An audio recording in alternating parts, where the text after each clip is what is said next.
Hi అండి, నమస్తే, welcome to Lavanya creations. చూస్తుంటేనే టెంప్ట్ అవుతున్నారు కదా. నిజంగా అంటే సూపర్బ్గా ఉండేటువంటి చాలా చాలా ఈజీగా ప్రిపేర్ చేసుకునేటువంటి గొడ్డు కారం గుడ్డు కూర. టైటిల్ బాగుంది కదూ, అదుర్స్ కదా. మీకు నచ్చిందా ఈ టైటిల్? మీకు కూడా ఈ టైటిల్ నచ్చినట్లయితే నాతో కమెంట్ రూపంలో ఖచ్చితంగా షేర్ చేయండి. ఈ టైటిల్ అయితే నేను సొంతంగా పెట్టానండి. ఎందుకంటే కారం కారంగా ఉంటుంది కాబట్టి అలా పెట్టానన్నమాట. టేస్ట్లో మాత్రం అసలు అద్దుర్స్ అండి. ఎగ్ ఇష్టపడే వారికి ఇది చాలా చాలా టేస్టీగా ఉంటుంది. అసలు నేను మాత్రం ఇలా చూస్తుంటేనే ఎప్పుడెప్పుడు తినేద్దామా అన్నంత టెంప్టింగ్గా ఉంది నాకైతే. నిజంగా అండి, చాలా అంటే చాలా బాగుంటుంది. పదే పదే చెప్తున్నానని మళ్ళీ అనుకోకండి. నిజంగా అంటే చాలా చాలా బాగుంటుంది. చాలా తక్కువ ఐటమ్స్తో ఈజీగా ప్రిపేర్ చేసుకోవచ్చు.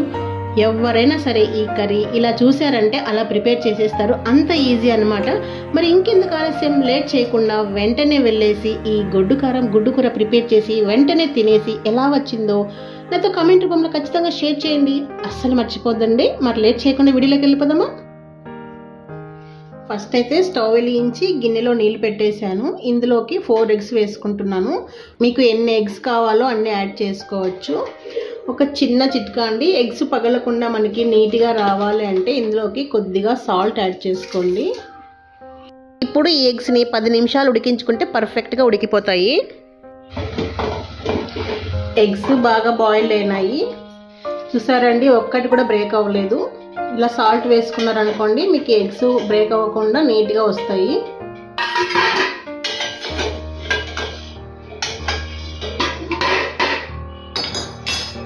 నేనైతే ఇక్కడ 4 ఎగ్స్ తీసుకున్నాను కదండి. ఈ 4 ఎగ్స్కి 2 పెద్ద సైజు ఉల్లిపాయలు అయితే సరిపోతాయండి. కొంచెం పెద్దగా ఉండాలి ఈ సైజు. వెల్లుల్లిపాయలు వచ్చేసి ఇలా మీడియం సైజుగా ఉన్నవి 2 ఫుల్ అండి. ఇలాంటి ఫుల్ అనమాట. ఇలా నేను తొక్క తీసి పెట్టేసుకున్నాను. ఉల్లిపాయలు కూడా ఇలా కొంచెం పెద్దగా పొడవుగా కట్ చేసుకోవాలి. మరి చిన్నగా ఏమీ అవసరం లేదండి, కొంచెం పెద్దగానే కట్ చేసుకోండి. ఎందుకంటే మనం మళ్ళీ ఇప్పుడు వీటిని కచ్చా పచ్చాగా దంచుకోవాలి. చూసారా, ఇలా కొంచెం పెద్ద ముక్కలుగా ఉన్నా పర్వాలేదు. ఇప్పుడు యుద్ధానికి సిద్ధం అవుదామండి. ఫస్ట్ అయితే ఒక 1 టీ స్పూన్ అంతా జీలకర్ర యాడ్ చేసుకొని మెత్తగా దంచుకోవాలి. ఎప్పుడైనా దంచేటప్పుడు కింద క్లాత్ పెట్టుకోండి, సౌండ్ రాకుండా ఉంటుంది. మరీ మెత్తగా లేకున్నా కొంచెం కచ్చా పచ్చాగా దంచుకున్నా పర్వాలేదు.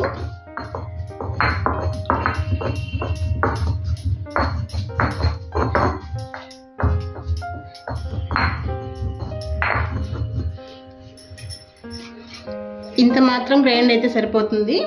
ఇప్పుడు ఇందులోకి ఉల్లిపాయలు కొద్దిగా వేసుకోండి. ఎందుకంటే రోల్ చిన్నది కదా నాది. మీది పెద్ద రోల్ అయితే అన్నీ ఒకేసారి యాడ్ చేసేసుకోవచ్చండి. నాదైతే ఇక్కడ చిన్నగా ఉందని చెప్పేసి కొంచెంగా యాడ్ చేసుకుంటున్నాను. వీటిని కచ్చా పచ్చాగా దంచుకోవాలి.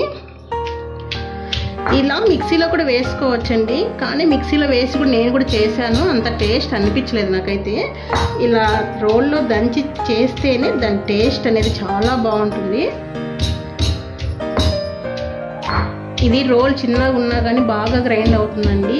నాకు ఇష్టమైన పచ్చళ్ళు అయితే కొంచెం కష్టమైనా పర్వాలేదు, ఇలాగే దంచుకుంటాను. ఎందుకో దంచితేనే టేస్ట్ చాలా బాగుంటుంది కదా.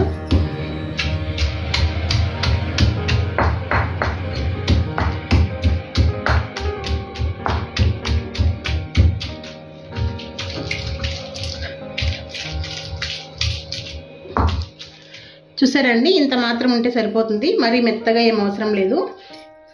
ఇలా ఉంటేనే బాగుంటుంది, ఇలా ఉంటేనే టేస్ట్ బాగుంటుందండి. ఇప్పుడు మిగతా ఉల్లిపాయలను కూడా ఇలాగే దంచుకోవాలి. ఇలా కొంచెం వేసుకొని దంచుకోవాలి. కొంచెం టైం ఎక్కువ తీసుకుంటుంది, అయినా పర్వాలేదండి. ఇష్టమైనవి కష్టంగా చేసుకొని తింటే ఆ టేస్ట్ ఇంకా ఎక్కువ అవుతుంది తెలుసా.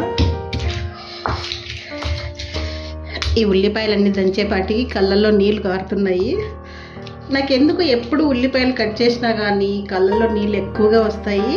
ఎన్ని చిట్కాలు ఫాలో అయినా కానీ అవి మాత్రం ఆగట్లేదు.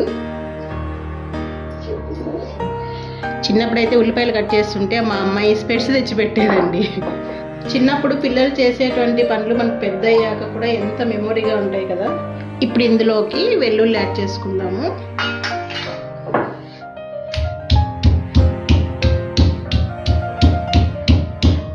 వీటిని కూడా అంతే అండి, కచ్చా పచ్చగా దంచుకోవాలి, మరి మెత్తటి పేస్ట్ లాగా ఏం అవసరం లేదు. ఈ కర్రీకి ఇవి ఇలా కచ్చా పచ్చగా ఉంటేనే టేస్ట్ బాగుంటాయండి. చూసారండి, ఇలా కచ్చా పచ్చగా దంచిన తర్వాత ఇప్పుడు ఇందులోకి కారం అన్నీ యాడ్ చేసుకుందాము. నేనైతే ఇందులోకి 2 టీ స్పూన్లు యాడ్ చేస్తున్నానండి. మీరు తినేటువంటి కారాన్ని బట్టి యాడ్ చేసుకోండి. ఈ కర్రీకి కొంచెం కారం కారంగా ఉంటేనే టేస్టీగా ఉంటుంది.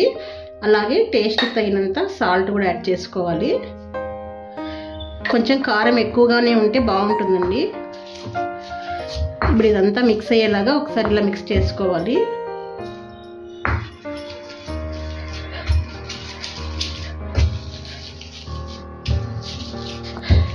ఇది ఎంత స్పైసీగా ఉంటే అంత టేస్టీగా ఉంటుంది తెలుసా.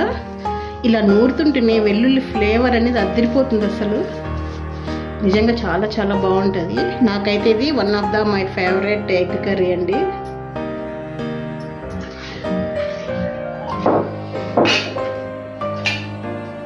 చూసారా ఎంత కలర్ఫుల్గా ఉంది కదా, అస్సలు అదిరిపోతుంది. నాకైతే ఈ కర్రీ మస్టర్డ్ ఆయిల్తో చాలా టేస్టీగా ఉంటుందండి. మీరు నచ్చితే ఒకసారి ట్రై చేయండి. మస్టర్డ్ ఆయిల్ కూడా హెల్త్కి చాలా మంచిది. ఇది వచ్చేసి ఫార్చ్యూన్ మస్టర్డ్ ఆయిల్. ఈ కర్రీకి వచ్చేసి ఆయిల్ కొంచెం ఎక్కువగానే పడుతుందండి. ఒక 2 టేబుల్ స్పూన్ అంతా యాడ్ చేసుకోవాలి. ఆయిల్ వేడెక్కుతుంటేనే ఆ ఫ్లేవర్ అనేది తెలుస్తుందండి. ఆయిల్ వేడెక్కిన తర్వాత మనం ఫస్ట్ నూరుకున్నటువంటి జీలకర్ర ఉల్లిపాయల పేస్ట్ యాడ్ చేసుకోవాలి.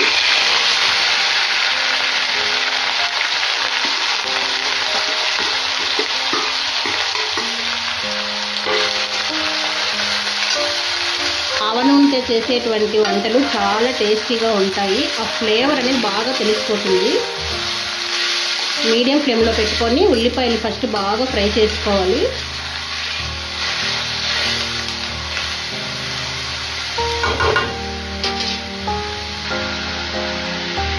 మధ్య మధ్యలో కలుపుకుంటూ లో టు మీడియం ఫ్లేమ్లో పెట్టుకొని బాగా ఫ్రై చేసుకోవాలి. ఉల్లిపాయలు ఎంత బాగా ఫ్రై అయితే మనకి కర్రీ అనేది అంత టేస్టీగా ఉంటుంది.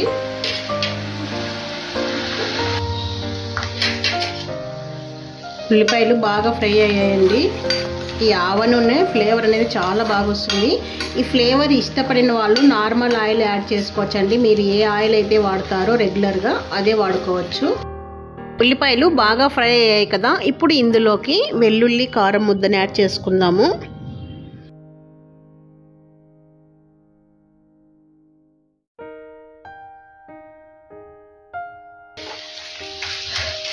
ఈ వెల్లుల్లి ముద్దలాగా లేకుండా బాగా మిక్స్ చేసుకోవాలండి. ఇలాగా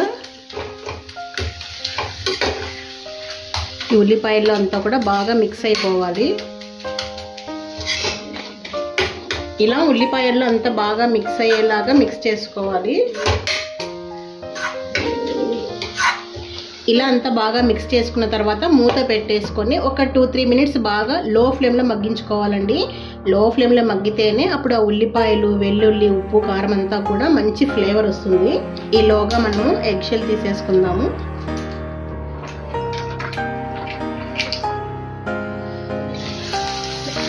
చూసారండి, 2-3 నిమిషాలు బాగా మగ్గిస్తే ఇలా ఆయిల్ అంతా కూడా బాగా పైకి వచ్చేస్తుంది. ఉల్లిపాయలు, వెల్లుల్లి బాగా ఫ్రై అయిపోయాయి. ఇప్పుడు ఇందులోకి ముందుగా బాయిల్ చేసుకున్న ఎగ్స్కి ఇలా ఘాట్లు పెట్టేసి వేసేసేయండి. ఉప్పు, కారం అంతా కూడా బాగా అంటుకుంటుంది. వీటికి వేసేసి అంత బాగా మిక్స్ చేసుకోవాలి. ఈ కారం ఉంది కదండి, భలే టేస్టీగా ఉంటుంది. అసలు కారం కారంగా చాలా టేస్టీగా ఉంటుంది. స్పైసీగా ఉంటేనే ఇది బాగుంటుంది. అసలు మీరు ఫ్రిడ్జ్లో పెట్టకుండా బయటే ఉన్నా కూడా 2-3 డేస్ ఉన్నా ఈ కర్రీ అస్సలు పాడవదండి, అంత టేస్టీగా ఉంటుంది. ఇలా అంతా మిక్స్ చేసిన తర్వాత మూత పెట్టేసి 1 నిమిషం పాటు మగ్గించుకుంటే సరిపోతుంది.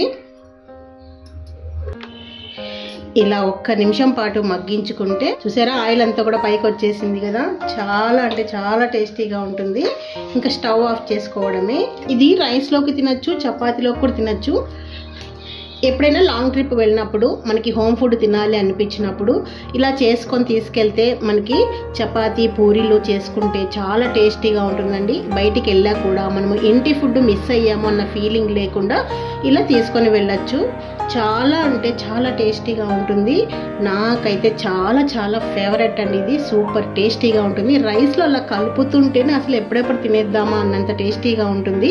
చాలా అంటే చాలా తక్కువ ఐటమ్స్తో అన్ని ఇంట్లో ఉండే వాటితోనే ఈ గొడ్డు కారం గుడ్డు కూర మీకు నచ్చిందా? ఎందుకు గొడ్డు కారం అన్నానంటే ఇందులో కారం ఎక్కువగా యాడ్ చేసుకుంటాం కాబట్టి కారం కారంగా ఉంటుంది కాబట్టి దీన్ని గొడ్డు కారం అని చెప్పాను. గొడ్డు కారం గుడ్డు కూర ఎలా ఉందండి? బాగుంది కదా. మరి మీకు ఈ వీడియో నచ్చిందా? నచ్చినట్లయితే ఖచ్చితంగా ట్రై చేయాల్సిందే. ట్రై చేశాక ఎలా వచ్చిందో కమెంట్ రూపంలో ఖచ్చితంగా షేర్ చేయండి. వీడియో నచ్చితే మాత్రం లైక్ చేయడం అస్సలు మర్చిపోవద్దండి. అలాగే ఫ్రెండ్స్కి ఫ్యామిలీ మెంబర్స్కి షేర్ చేయడం కూడా అస్సలు మరవద్దు. ఇంకొక మంచి వీడియోతో మళ్ళీ మీ ముందుంటాను. Thank you for the watching.